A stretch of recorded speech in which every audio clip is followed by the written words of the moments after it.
This is GM Word of the Week, and I'm Fiddleback. Captain. We here at the Word of the Week, as we have mentioned before, are grumpy old men. We've been playing tabletop role-playing games for more decades than we care to say aloud right now. Thank you very much. And we've been playing the game of life far longer than even that. And because we don't like to be reminded of our age, we much prefer to hang out in the company of other grumpy old men rather than you young whippersnappers. A phrase, by the way, we love to use, and which was attested in 1604 in a printing of Christopher Marlowe's play, The Tragic History of the Life and Death of Dr. Faustus. In that play, a character snidely refers to a hay pass, that's a street juggler, as a snipper-snapper. That term, combined with an older phrase for a street rogue, a snipper, with an old phrase for a young unambitious layabout, a whipsnapper, and gradually the phrase became whippersnapper.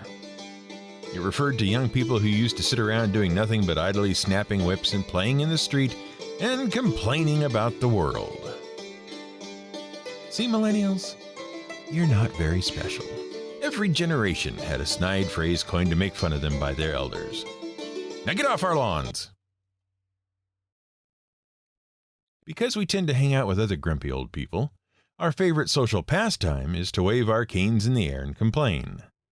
And it was during a recent cane-shaking session that friend of the show, Twitter acquaintance and fellow irate octogenarian O-Dog launched into a rant about how kids these days can't be bothered to get military ranks right.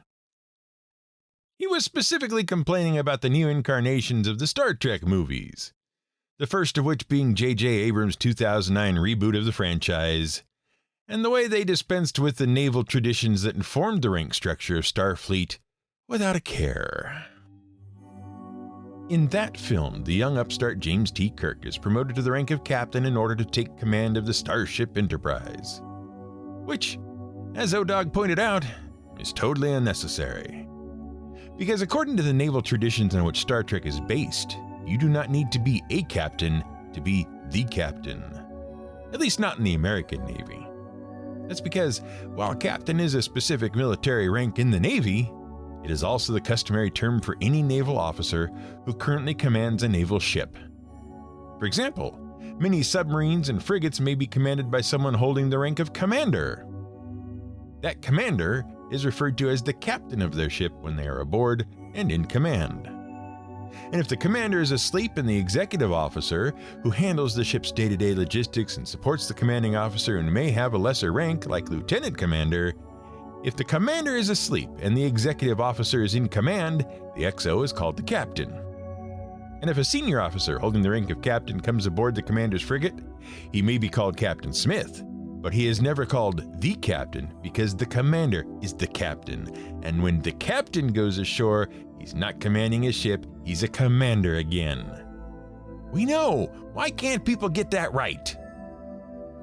For another example, consider what happened when superhero and Air Force pilot Hal Jordan, aka the Green Lantern, met Captain James Tiberius Kirk of the USS Enterprise in a 2015 crossover comic event called Star Trek and Green Lantern: The Spectrum War. Captain Kirk tried to pull rank on Hal Jordan.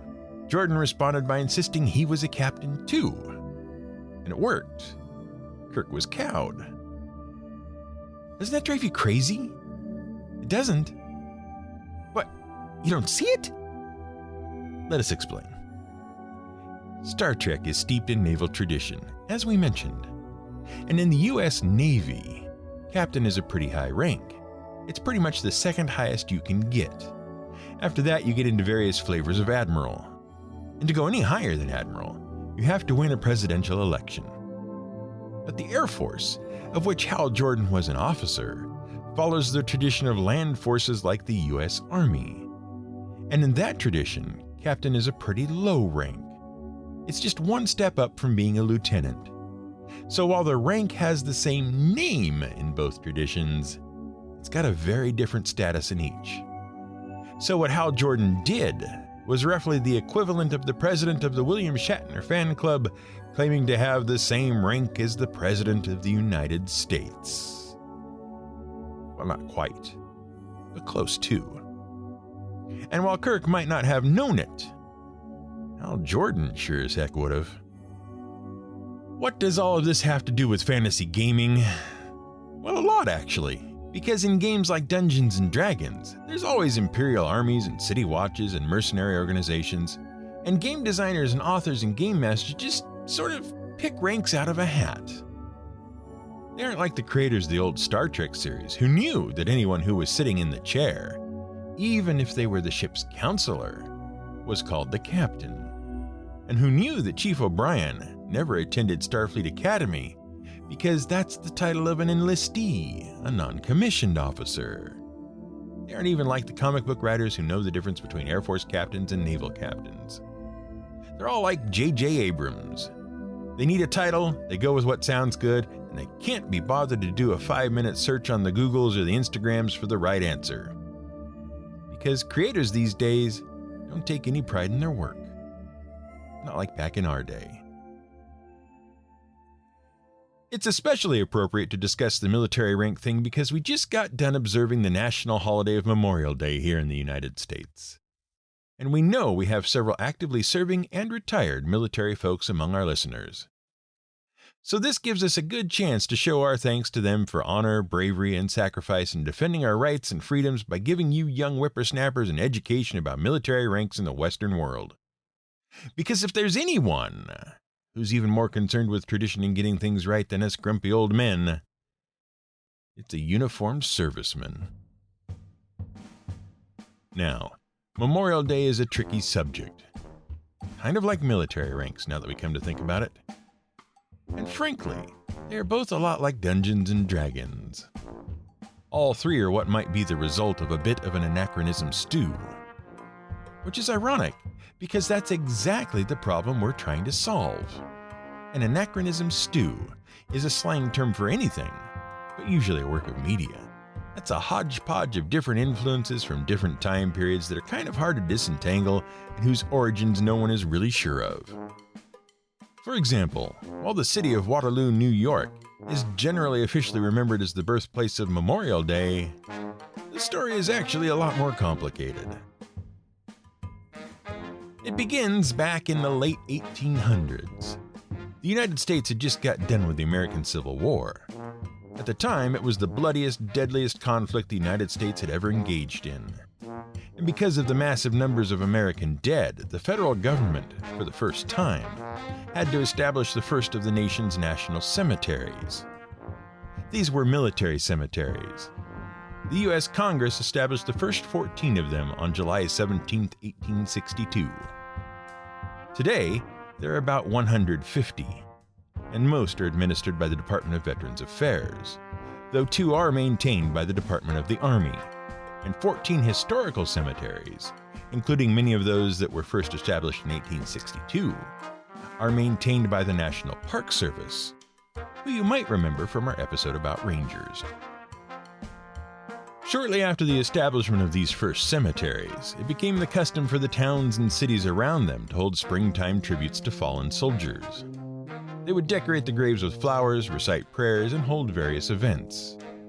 In 1866, Waterloo, New York was noted as holding one of the largest annual community-wide events. They even closed businesses in town during their springtime remembrances. Meanwhile, in 1868, American General John A. Logan, who headed an organization for Northern Civil War veterans, called for a National Day of Remembrance on the 30th of May. The day was called Decoration Day, and it was a day for citizens to decorate the graves of fallen soldiers. And many northern states adopted the holiday. It should be noted that the date was chosen specifically because no particular Civil War battle had fallen on that day. Thus, it was a day to remember the fallen soldiers throughout the entire conflict. Meanwhile, southern states observed their own memorial traditions on different days to remember fallen soldiers. And so, across the United States, every state in the Union eventually observed Decoration Day as a day to remember those soldiers who lost their lives fighting on both sides of the American Civil War. But there were many different dates for it across many different states. And then something even more tragic happened. World War I. With the massive losses of World War I, Decoration Day, now Memorial Day, transformed from a remembrance of Civil War soldiers to a remembrance of all American soldiers who had fallen in any conflict. And by that time, the entire United States was recognizing it on May 30th. But then, in 1968, Congress passed a law called the Uniform Monday Holiday Act.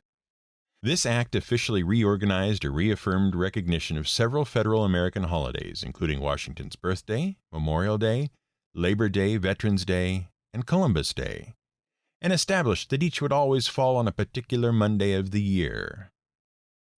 We should note that this act did not combine Lincoln and Washington's birthday into President's Day, as is commonly believed. But it did establish that Memorial Day would always be observed on the last Monday in May, thus ensuring it would always create a 3-day weekend for federal employees. It was during this same time that Congress officially recognized Waterloo, New York, as the birthplace of Memorial Day. But we digress. Let's get back to the subject of military ranks. The reason that people get so confused about military ranks is that every country has its own rules and traditions, and those traditions go back a long way, far longer than you might realize in some cases. But for reasons that we'll get into, gamers really don't need to worry about them too much. Let's start by talking about the oldest military rank still in use today. That's the rank of sergeant. And we're not really even sure where it came from. The word does come from the Latin serventus, but it seems to be derived from an older word that goes back to the armies of Mesopotamia. It's pretty old, and it referred to someone who was basically the servant or personal assistant to the person in charge. But honestly, that was more a position than a rank, because frankly, ranking was more complicated than most ancient armies needed. Take the Athenian system from around 500 BCE. Basically, when the Athenians established their democracy, they recognized 10 groups, or tribes. And they would draw their military from those 10 tribes. Each year, they elected 10 strategos, which means strategists, to lead the 10 tribes. Today, we might call those folks generals. In addition, there were old war leaders in the 10 tribes who were called polemarchos. We'd call them warlords, probably. And the strategos and the polemarchos would lead the army together, but mostly it was the strategos. Now, they didn't divvy up the army between them. They actually voted on plans and strategies, and then the strategos would lead. And for many centuries, that was good enough. Armies were big, but they weren't that big. They weren't that complicated compared to today. And honestly, the army was mostly made up of ordinary citizens who served for a time and then went back to their lives. So the army tended to only get used when it was needed.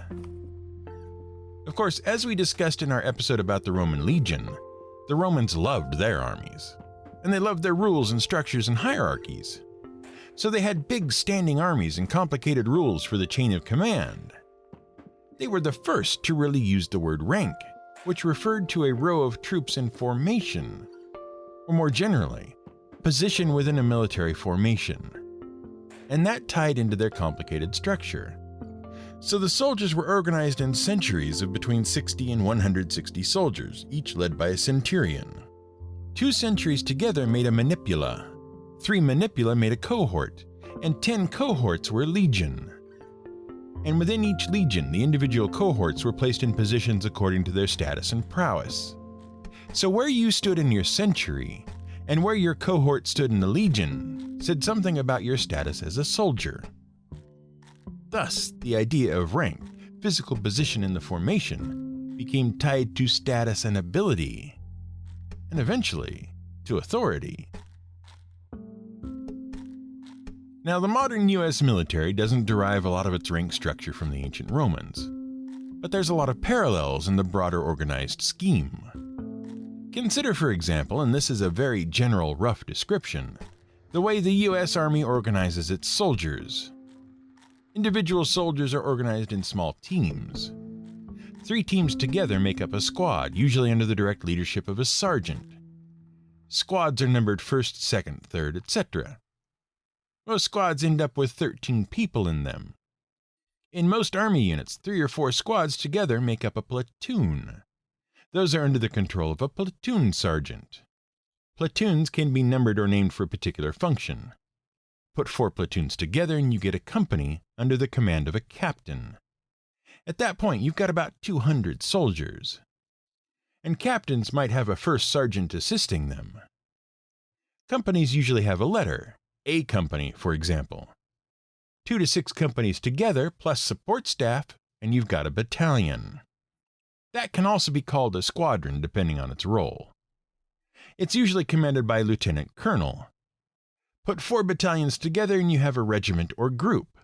Those are under the command of a colonel, and they are also numbered. When you hear someone say 501st Infantry in the U.S. Army, that's the regiment they're talking about. And they usually include their battalion number, as in the 151st Airborne Infantry Regiment.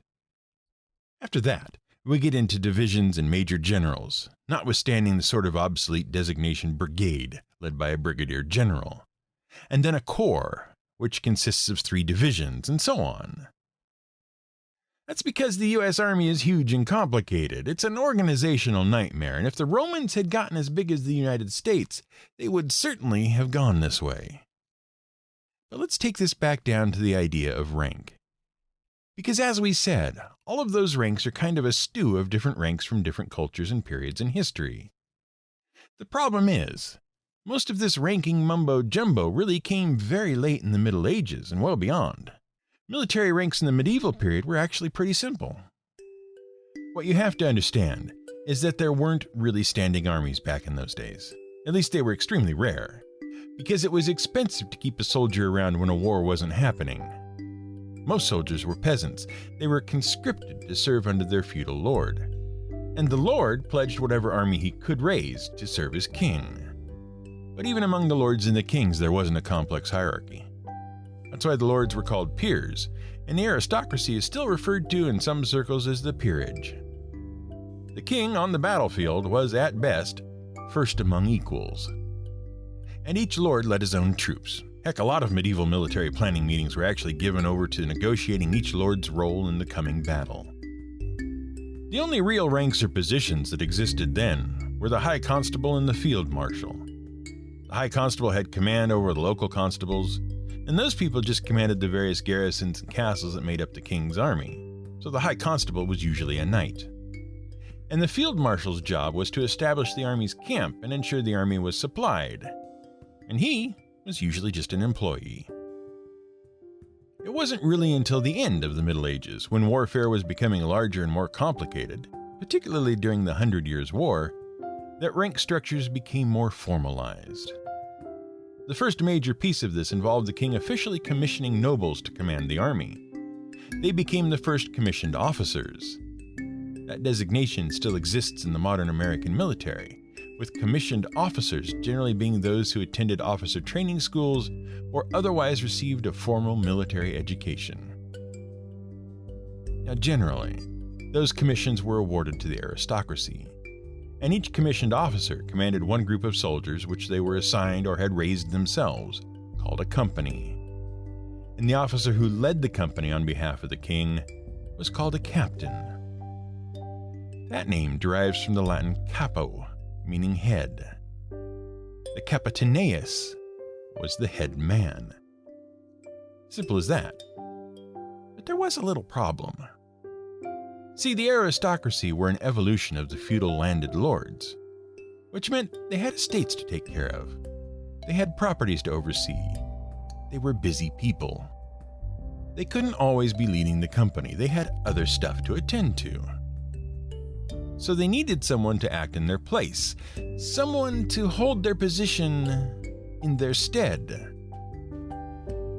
The old word tenant means to hold a place.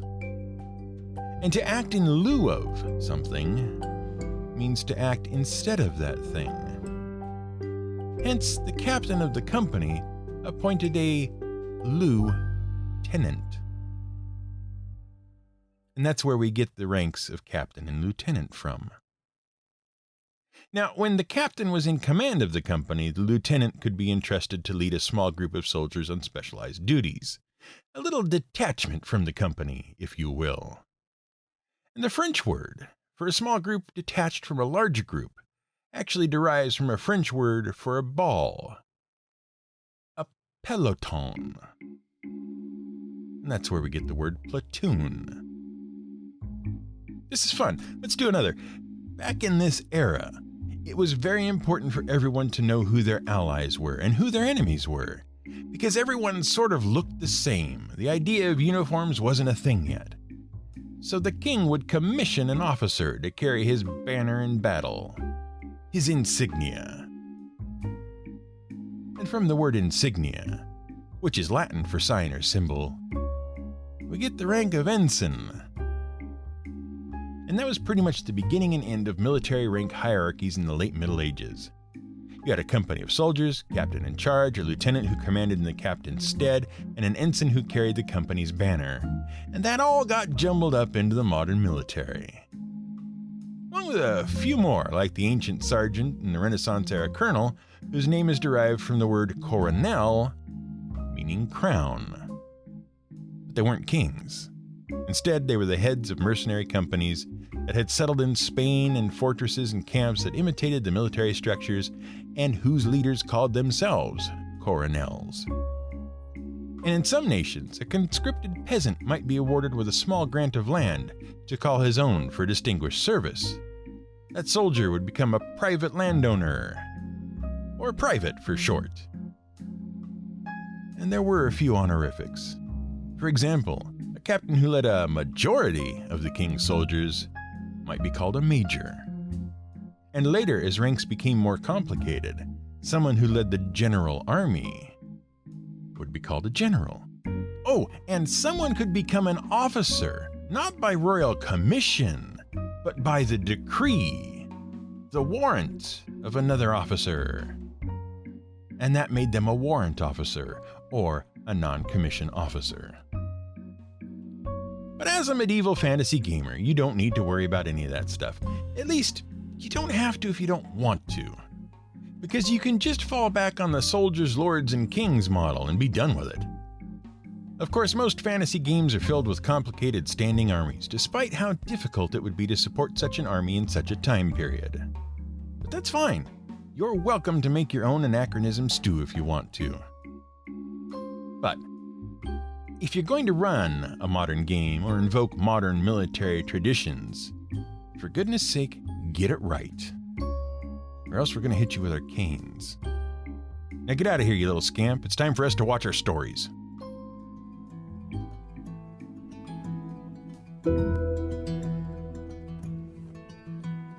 This has been GM Word of the Week. It's written and researched by The Angry GM and produced by me, Fiddleback. You can support us on Patreon at patreon.com/GM Word of the Week. You can find more at gmwordoftheweek.com and theangrygm.com.